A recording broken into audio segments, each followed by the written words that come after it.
The river swirled and swayed to the rhythm of crocodiles' movements in the marshy area, its murky depths alive with secrets untold. To the villagers, this river was both a blessing and a curse. It gave life to their fields, but carried whispers of danger with its currents.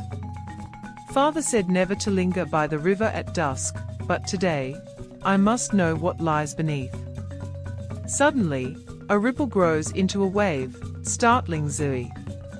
A massive crocodile's head emerges, its golden eyes locking with hers before it disappears just as quickly. Baba Naya Kabi, the village elder's voice echoes in Zui's memory. Beware of Kroko, the king of the river. His gaze binds you, and you will not be able to run. Zui's expression hardens. Was she not part of the Mwari Warriors? She thought. She takes a step closer to the water, her determination unwavering. She had to get water for the family, and she had to get it no matter the cost. In the heart of Africa, there lay a village surrounded by tales of bravery and prophecy. This was no ordinary village. It was the home of the legendary Mwari Warriors, young women trained since childhood to protect their land with unmatched skill and grace. But even in this haven of strength and beauty, the people feared one thing above all: a prophecy that spoke of a great beast from the river. Long ago, an old man named Baba Naya Kabi, known for his dreams that often came true, had warned the villagers. One day, the river's cunning hunter will wander into our land, seeking to claim what does not belong to it. Be vigilant, for it will come not with an army, but alone, yet its hunger will rival 100 men. The river shall send a hunter, not of men, but of cunning and teeth. It will walk among us, bold and uninvited. Be vigilant, for its hunger knows no bounds. As his words echo through the air, the villagers gather around, their faces illuminated by the firelight. They exchange worried glances, murmuring about how Baba Naya Kabi's dreams have never failed. Children huddle close, their wide eyes reflecting fear and curiosity. Women whisper among themselves, while warriors stand stoic in the background, gripping their spears. The river glistens ominously under the moonlight. Now, in most places, people might have laughed off such a tale. But not in this village. Baba Naya Kabi's dreams had predicted everything from the best harvest seasons to which tree would fall in a storm. So, the villagers decided not to take any chances. Years pass, and the villagers' resolve grows into action. The Mwari Warriors are formed, a team of fierce young women trained from childhood. They built tall watchtowers near the riverbank and assigned their fiercest warriors, young women aged 18 to 20, with eyes as sharp as their spears, to keep guard. These warriors were no joke. Imagine doing squats while balancing pots of water on your head, running barefoot through thorny bushes, and wrestling each other just for warm-up. That was their daily routine. Meanwhile, in the river, there lived Kroko the crocodile, a proud but overly curious beast. Kroko had grown tired and restless of the same old fish, and decided to explore new territory. Fish, fish, and more fish, he grumbles. He had heard tales from migrating birds about a village filled with new and exotic food, goats, chickens, and perhaps even humans who might be tasty. Kroko thought to himself, how hard can it be? I'm the king of the river. These land creatures won't stand a chance.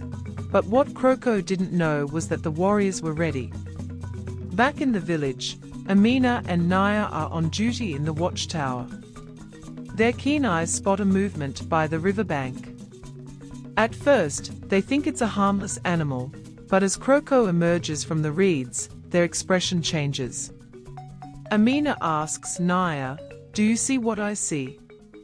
Is that a crocodile, or a lizard who's been eating too much porridge? A giant lizard who's lost its way?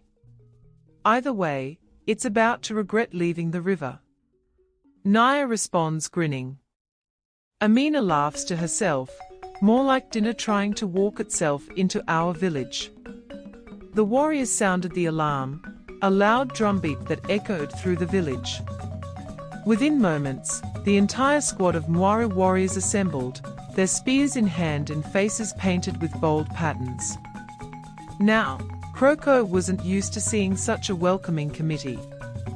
The last time he faced humans, they screamed and ran. But these women weren't running. No, they were running toward him. Kroko, confident but slow on land, waddles toward the warriors. He opens his massive jaws, attempting to intimidate them, but they respond with synchronized spear movements. A battle ensues. The battle is both intense and humorous, but instead of chaos, the warriors use precision and teamwork. Amina distracts Kroko by waving her spear. Kroko lunges at Amina, who nimbly dodges and taunts him, while Naya sneaks behind him with a large net, waiting for the right moment. Kroko attempts to snap at them, but is hilariously slow on land. One warrior momentarily loses her balance, muttering, "I knew I shouldn't have skipped breakfast." Kroko lunged, snapping his jaws, but the warriors were faster. They ducked, dodged, and danced around him as if it were a game. One warrior even stopped mid-fight to adjust her hair beads, muttering, "Not today, Kroko. Not when I just braided this." Finally, the warriors trap Kroko in a large woven net.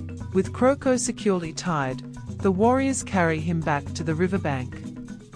A crowd gathers, cheering as the women parade their catch.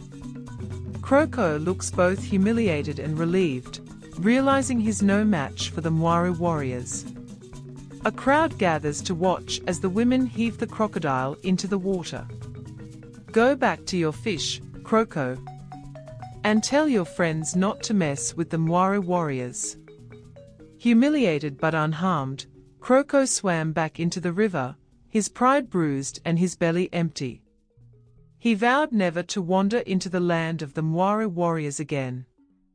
Amina says under her breath, "Let this be a lesson, Kroko.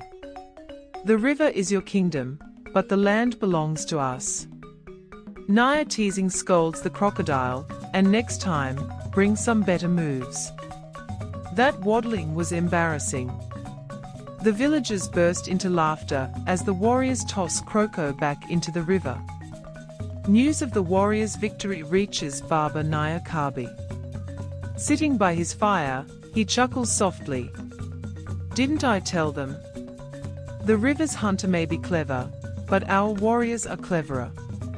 And so, the village returned to peace, knowing their warriors could face even the mightiest of beasts.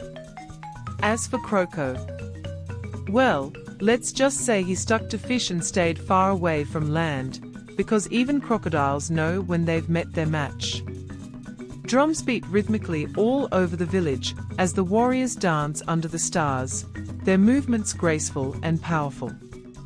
Women prepared a feast, while children run around playing mock battles. Amina, Naya, and the other warriors share stories of the day, laughing and teasing each other. Like, subscribe, and share for more tales of bravery and humor.